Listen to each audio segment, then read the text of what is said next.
Milyon dolarlık bir süper otomobili kasten tuzlu su gölüne gömüp suçu hayali bir pelikana atar mısınız? Biri bunu gerçekten yaptı. Her yıl sigorta şirketlerinin kasasından sızdırılmaya çalışılan milyarlarca dolarlık devasa bir risk havuzundan bahsediyoruz. İnsan açgözlülüğü o kalın poliçelerin satır aralarında gezinirken bazen öyle absürt noktalara ulaşıyor ki dolandırıcılık adeta bir kara komediye dönüşüyor. Birazdan zeka seviyesiyle sizi dehşete düşürecek, tarihin en komik 5 sigorta dolandırıcılığına tanık olacaksınız. Özellikle bir numaradaki o tüylü ve pençeli detayın nasıl resmi bir eyalet krizine dönüştüğünü duyduğunuzda kulaklarınıza inanamayacaksınız. Otobüse koşan hayalet yaralılar. İngiltere sokaklarında sıradan bir gün. Bir belediye otobüsü yavaşça ilerlerken arkadan bir otomobil çarpıyor. Hasar neredeyse yok. Belki tamponda ufak bir çizik. Ancak kaza anından saniyeler sonra çok tuhaf bir şey oluyor. Sokaktaki 20'den fazla insan adeta bir felaketten kaçarcasına koşarak o otobüse biniyor. Polis olay yerine geldiğinde manzaraya inanamıyor. Herkes koltuklara yerleşmiş, boyunlarını tutarak acı içinde kıvranıyor. Neden mi? Cevap, boyu zedelenmesi tazminatı. İngiltere'de bu tür mikroskobik kazalar organize çeteler için açık çek anlamına geliyor. Fiziksel olarak röntgenle kanıtlanması en zor travmalardan biridir. Çete üyeleri sırf kişi başı binlerce sterlinlik bedensel hasar poliçesini sömürmek için kaza olmuş bir otobüse figüran olarak sızıyorlar. Sistem basit. Çarp, bin, ağla, parayı al. Ama unuttukları ufak bir detay vardı. Otobüsün içindeki 360 derecelik CCTV kameraları tüm bu koşuşturmacayı saniye saniye kaydediyordu. Kurguladıkları trajedi onları demir parmaklıklar ardına gönderdi.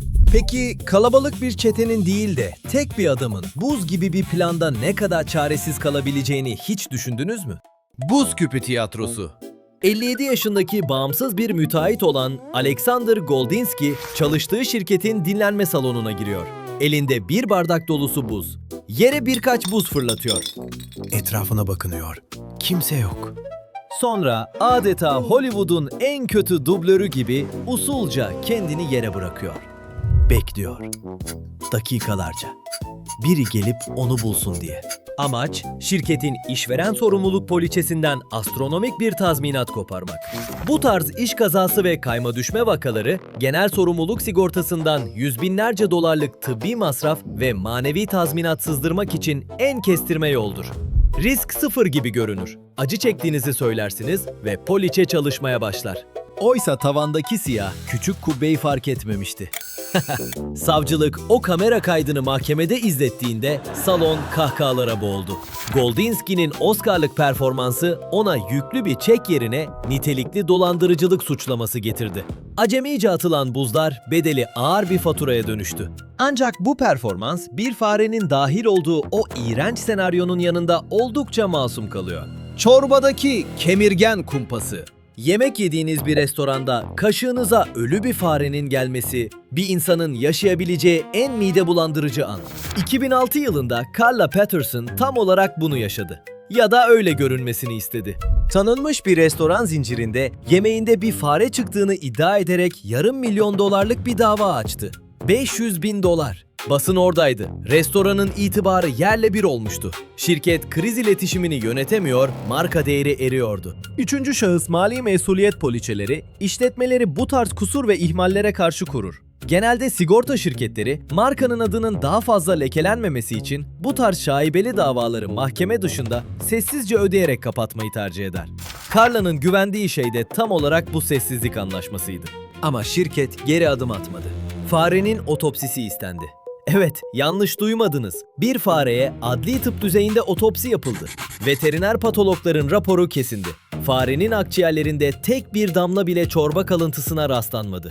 Zavallı kemirgen boğularak değil, kafatası kırılarak ölmüştü. Carla, fareyi kendisi öldürüp çorbaya atmıştı. Plan çöktü. Tazminat hayali şantaj suçuyla noktalandı. Tam bu noktada durup şunu düşünebilirsiniz. Peki ya fare mutfaktaki bir kapanda ölüp yanlışlıkla o devasa çorba kazanına düştüyse? İşte bilimin affetmediği yer burası. Restoranın prosedürüne göre o kazan saatlerce 100 santigrat derecenin üzerinde kaynıyordu. Eğer fare mutfakta o kazana düşmüş olsaydı haşlanmış olması gerekirdi. Oysa patoloji raporuna göre farenin dokuları tamamen çiğdi. Isıya hiç maruz kalmamıştı. Yani o fare mutfakta değil, çorba ılıyıp masaya geldikten sonra bizzat Carla tarafından kaseye bırakılmıştı. Suç aleti kendi elleriydi. Sistem açığı ararken bilimin duvarına tosladı. Tazminat hayali şantaj suçuyla noktalandı. Eğer yarım milyon dolarlık bir farenin hikayesi size absürt geldiyse, 2,2 milyon dolarlık bir otomobilin olmayan bir kuş yüzünden nasıl sulara gömüldüğünü dinlemeye hazır olun. Hayali pelikan ve batan Bugatti. Andy House, 1 milyon dolar değerinde dünyanın en nadide araçlarından biri olan Bugatti Veyron'a sahipti. Teksas'ta ıssız bir yolda ilerlerken devasa bir pelikanın alçaktan uçarak üzerine geldiğini iddia etti. Kuştan kaçmak için direksiyonu kırdı. O muazzam mühendislik harikası Tuzlu Su Gölü'ne saatte sadece 30 kilometre hızla usulca gömüldü. Motor su çekti. Elektronik sistemler kısa devre yaptı. Araç tam anlamıyla eridi. Andy anında sigorta şirketine başvurdu. Talep ettiği rakam 2,2 milyon dolardı. Neden mi? Çünkü aracı satın aldığı değerin çok üzerinde bir rakamla lüks ve nadir araçlara özel bir kasko poliçesiyle sigortalatmıştı. Yani aracın o anki piyasa değeri ne olursa olsun pert olması durumunda poliçe üzerinde yazan o astronomik rakamı net olarak alacaktı. Tam bir yatırım dehası gibi duruyordu. Ta ki o yoldan tesadüfen geçen egzotik bir araba gördüğü için heyecanlanıp kamerasını açan bir başka sürücünün videosu ortaya çıkana kadar. Görüntülerde gökyüzü tertemizdi. Tek bir kuş bile yoktu. Araç kasten, kontrollü bir şekilde suya sürülmüştü. Müfettişler videoyu gördüğünde Andy'nin kaderi de o Bugatti gibi sulara gömüldü. Milyonluk bir hayal hapis cezasına tosladı.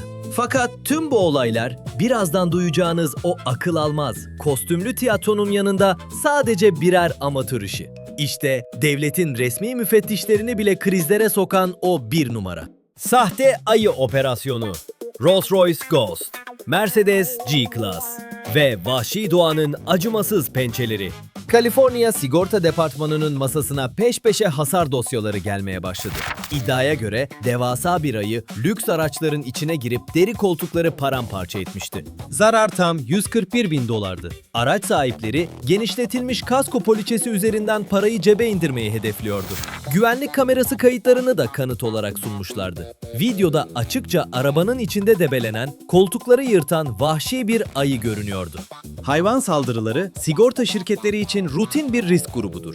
Geyik çarpar, kuş girer. Ama bir ayının arka arkaya 3 farklı lüks araca aynı ustalıkla kapıyı açıp girerek sadece koltukları parçalaması aktüeryal olarak imkansıza yakındır. Müfettişlerin midesi bulandı. Videoları yaban hayatı biyologlarına gönderdiler. Rapor sigorta tarihine geçecek kadar absürttü. Bu bir ayı değil, ayı kostümü giymiş bir insan. Durum tam olarak buydu. 4 kafadar internetten aldıkları bir ayı kostümüyle et doğrama pençesini kullanarak o lüks araçların içinde sigorta şirketini kandırmaya çalışmıştı. Operasyonun adı resmi kayıtlara ayı pençesi operasyonu olarak geçti. Evlerine yapılan baskında o meşhur kostüm ve et pençeleri dolapta bulundu. Kolay para beklerken ağır ceza mahkemesine bilet buldular. Tüm bu anlattığım vakalar komik, absürt, hatta zeka seviyesi açısından trajikomik gelebilir. Ama hepsinin ortak, karanlık bir fay hattı var. İnsan doğasının o akıl almaz kibri. Dikkat ederseniz bu insanların hiçbiri gece yarısı yüzlerine kar maskesi geçirip bir banka kasasını patlatmaya kalkmadı. Birinin cüzdanını gasp etmediler. Neden? Çünkü suçlu zihninin kurguladığı o çarpık hikayede karşılarında kanlı canlı, acı çeken bir kurban yoktu. Sadece devasa plazaları, yüzlerce sayfalık anlaşılmaz poliçeleri ve sınırsız parası olan tırnak içinde yüzsüz şirketler vardı. Sigorta dolandırıcılığı, modern çağın en popüler kurbansız suç illüzyonudur. Onlar kendilerini zeki, sistemi ise hantal bir aptal sanıyorlardı. Ama ortada devasa bir ironi var. Unuttukları şey şu: sigorta sektörü bizzat insan davranışını, hata payını ve yalanı ölçmek üzerine kuruludur. Aktüerya bilimi dediğimiz o duygusuz matematik, sizin ne zaman kaza yapabileceğinizi, hangi yaşta hangi hastalıklara yakalanabileceğinizi ve evet, ne zaman bir ayı kostümü giyip kendi arabanızı parçalayacak kadar çaresiz kalacağınızı bile istatistiksel bir ihtimal olarak hesaplar. Onların karşılarında sıradan memurlar yok. Eski federal müfettişler, veri analistleri, yaban hayatı biyologları ve algoritmalarla örülmüş kusursuz bir ağ var. Zeka sandıkları şey aslında cehaletin o meşhur özgüveninden ibaret. Fakat asıl trajedi bu hikayelerin sonundaki faturada gizli. Alexander o buz küpüne basıp kendini yere bıraktığında ya da Andy o milyon dolarlık Bugatti'yi tuzlu sulara gömdüğünde sigorta şirketinin kasasındaki para buharlaşmadı. Sigorta gökten yağan bir para makinesi değil, kolektif bir dayanışma, dev bir risk havuzudur. O havuzdan haksız yere çekilen her bir dolar, ertesi yıl sizin ödeyeceğiniz kasko, sağlık veya iş yeri poliçe primlerinizin artması demektir. Açgözlülük sistemin açığını bulduğunu sanır. Oysa sistem o açığın bedelini ne yazık ki dürüst çoğunluğun omuzlarına yükler. Şirketler o parayı kaybetmez, siz kaybedersiniz. Sabah işe gitmek için direksiyon sallayan, dükkanını açan, primini gününde ödeyen sıradan insanlar kaybeder. Bu yüzden o ayı kostümünün içindeki adamların çaresiz çırpınışları sadece şirketlere değil, aslında doğrudan hepimizin cebine atılmış bir pençeydi. Peki ya siz? Çevrenizde, çalıştığınız yerde ya da sadece bir şehir efsanesi olarak duyduğunuz, sistemi kendi absürt yöntemleriyle hacklemeye çalışan, poliçe boşluklarını kurnazca kullanmaya kalkan birilerine hiç şahit oldunuz mu? Ya da kendi başınıza gelen, bunu sigortacıya anlatsam asla inanmaz dediğiniz gerçek tuhaf bir hasar hikayeniz var mı? Aşağıda yorumlarda o karanlık ve komik anıları konuşalım. Belki de bir sonraki dosyamızın merkezinde sizin anlattığınız o küçük olay yer alır. Ben Emre Eren. Eğer insan psikolojisinin risk matematiğiyle çarpıştığı bu tekinsiz gri bölgeleri keşfetmek, sistemin görünmeyen çarklarını anlamak hoşunuza gittiyse videoyu beğenmeyi ve aramıza katılmak için Sigorta Sözlük kanalına abone olmayı unutmayın. Zira daha açılmamış, tozlu raflarda bekleyen yüzlerce kırmızı dosya var. Güvende kalın, hoşça kalın.